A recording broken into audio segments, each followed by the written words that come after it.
What if I told you there's a common financial decision that's literally the same as taking a giant pile of your own cash and setting it on fire? Sounds nuts, right? But millions of us do it year after year. Welcome to my channel, The Financial Exit. Okay, just imagine for a second. You've got a briefcase, and inside is $35,000.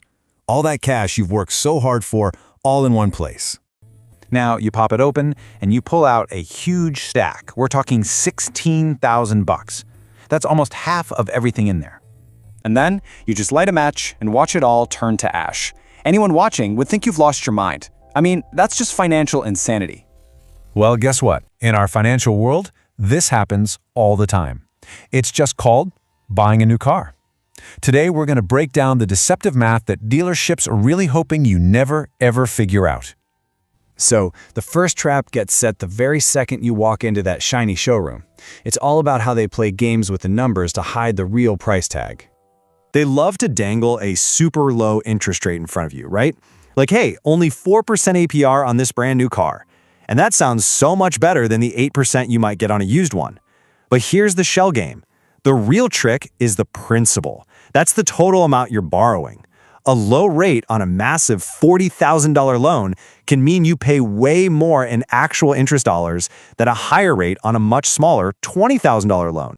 And this leads us to the four most dangerous words in personal finance. And I'm not kidding. What's your monthly payment? That one little question is a Jedi mind trick designed to get you laser focused on what you can afford right now, this month, instead of the total crushing cost of the car over its whole life. So how do they get that giant price tag to fit into a low monthly payment?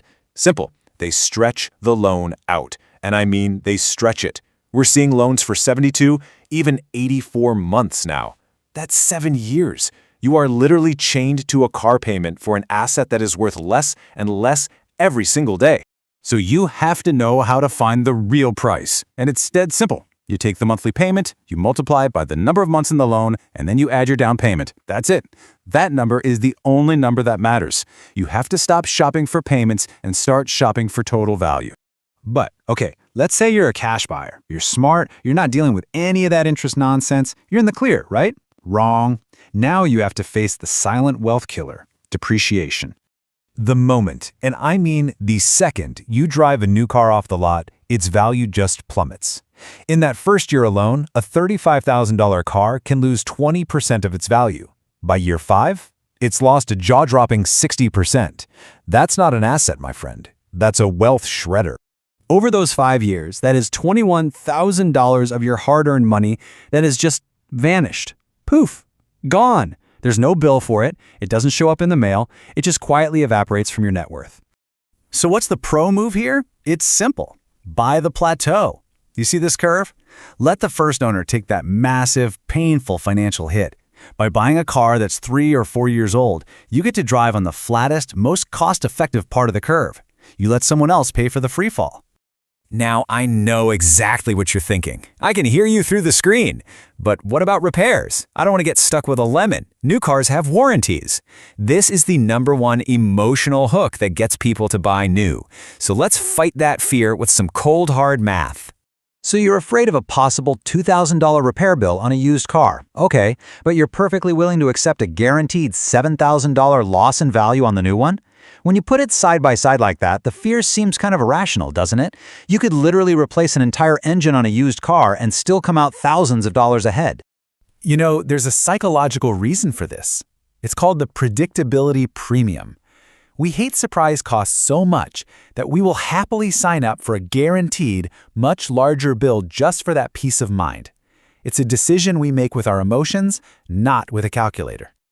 So here's the power move. Self-insure. You take all that money you're saving by not having a giant new car payment and you just transfer it into your own separate car repair fund. If something breaks, boom, you're covered. If nothing breaks, you get to keep all the money. It's the only warranty on earth where you always win.